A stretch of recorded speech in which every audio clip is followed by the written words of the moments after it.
You're Ben, right? I am. I'm Paul. How you doing? Paul, we met before. Yeah, over here. Hi, Paul. Anyway. We talked at SEO for SMB. I did, yeah. You did too, didn't I you? did too, yeah. Your name is? Ben Finkley. And your website is?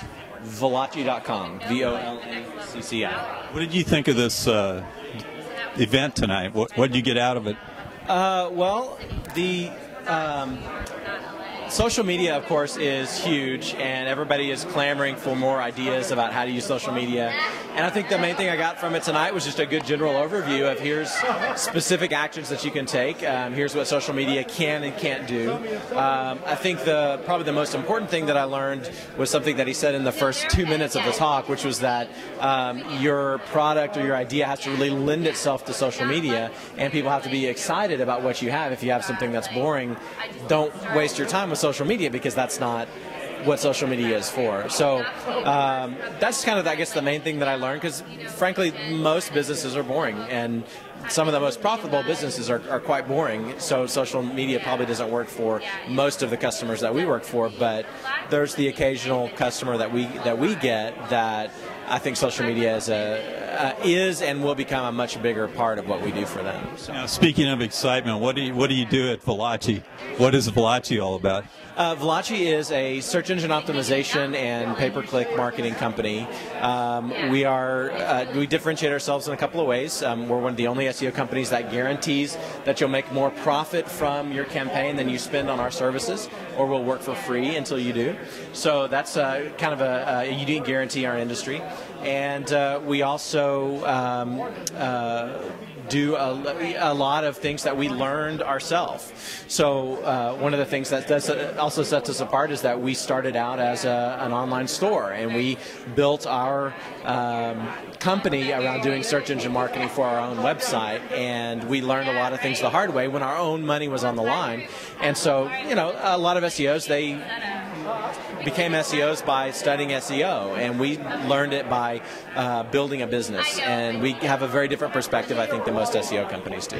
How is the SEO trade being modified by the advent of social media, like he was talking about tonight? How do you use social media in your SEO practice? Well, I think one of the best ways to use social media for SEO is, hey, Bill.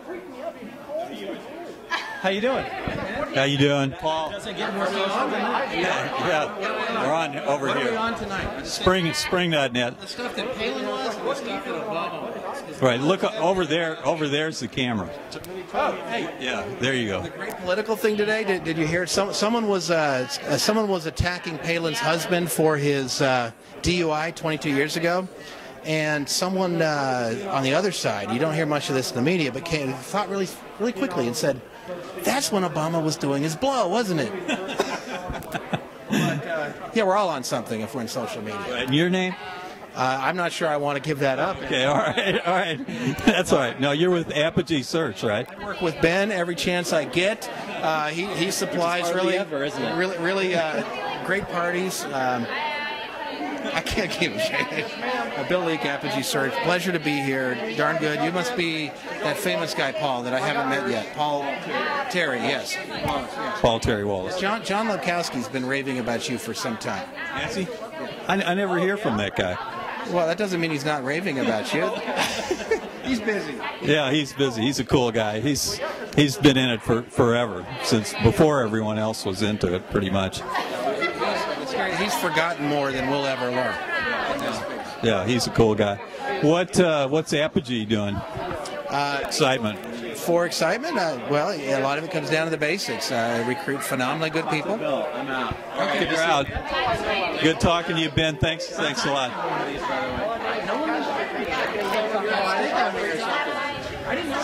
So what did you get out of this thing tonight? And then we'll get back to Apogee a little bit. What I got out of this, and it was kind of interesting, is that there is an SEO and pay-per-click community and social media community in Austin outside of Apogee. So, and the neat thing is kind of looking at the new generation coming up and knowing that we need to do more outreach to stay in touch with them. So.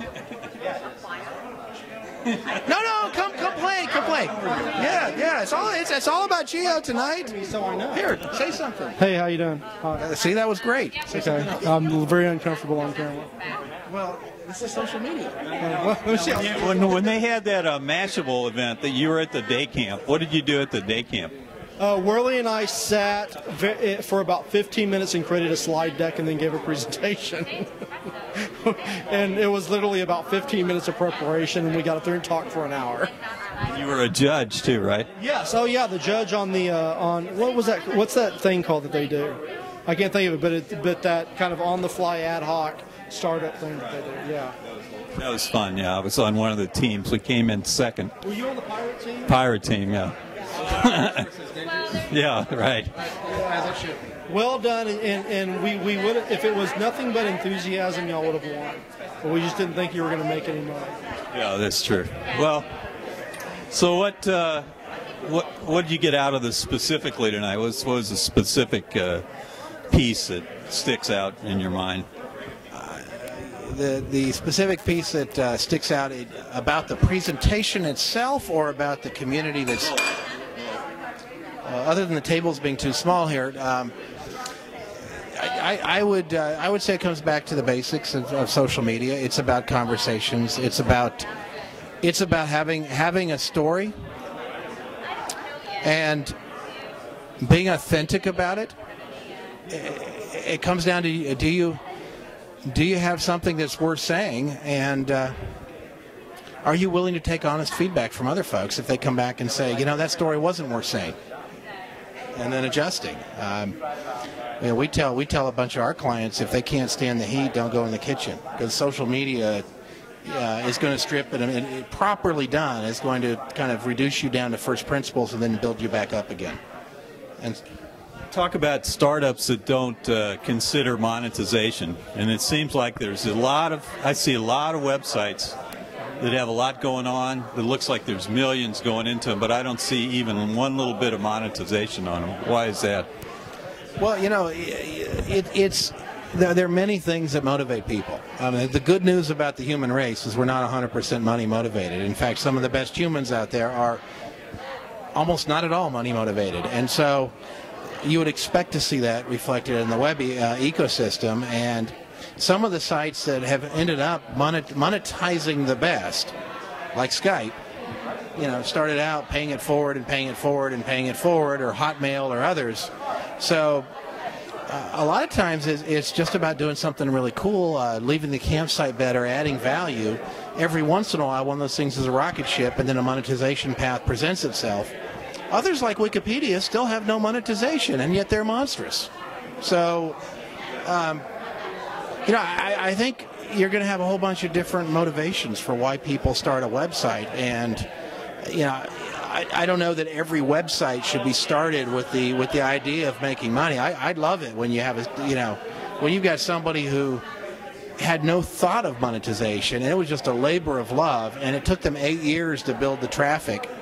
And then all of a sudden they figure out a way to monetize it, quit their day job, but they monetize it in a way that it's not detracting from the major mission of the website. Now that to me is like, wow, that's a great human story. In other words, not invasive. Not invasive, still a place people go and feel that it's adding far more value to the world than it's taken away.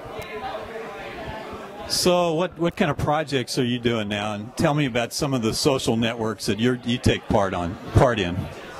Well, they don't let me out of the office very much anymore. So I only get out in public a few times a month. The rest of the time I'm caged up. But I'm pretty active in LinkedIn, which is kind of a social network for old guys like myself. I'm 42.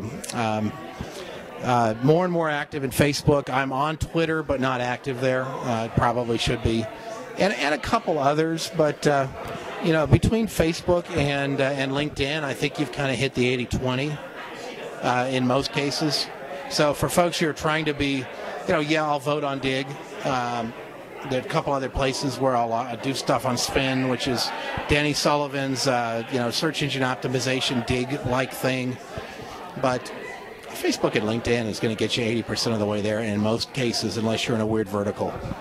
All right, give us an Apogee search case study. a good and a good interesting